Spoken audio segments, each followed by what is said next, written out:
রাজপ্রাসাদে শূন্য বুঝি কেন এলি মা গভীর অরণ্য কোন বাজারে বল মা তোর না দেখতে পেরেছে এক মুহূর্ত আমি স্থির থাকতে পারলি না বল মা কেন কেন রাজপ্রাসাদ গড়ি গড়িতে গেলি এই গভীর অরণ্য কোন বাজে বল মা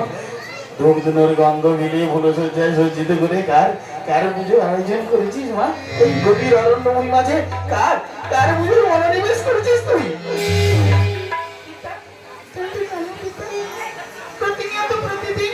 আমি বিশ্ববিদ্যালয় সাংবাদিক করেছি মন প্রাণ দিয়েছি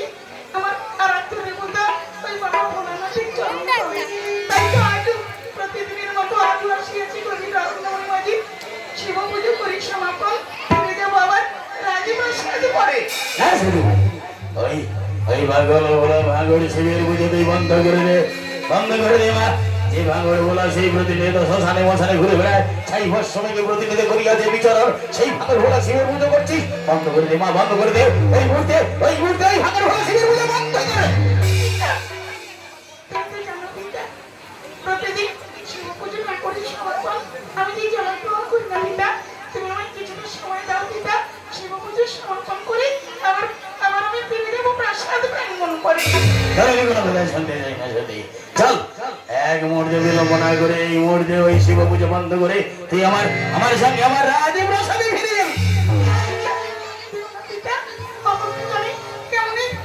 পুজো সমাপন না করে ফিরে যাবো আমি প্রাসাদ প্রাঙ্গণ করে কিছুটা সময় দাও পিতা বিশ্ববিদ্যালয় পুজো করে আমি ফিরে যাবো প্রাসাদ প্রাঙ্গণ করে কথা দিচ্ছি পিতা তোমাকে না করে আর কোনোদিনও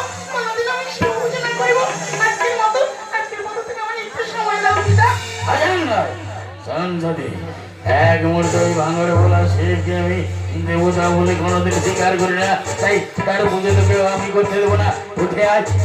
বলছি ওই আসন ছেড়ে দিই তুই আমার সঙ্গে দেবে আমার রাজপ্রাসাদে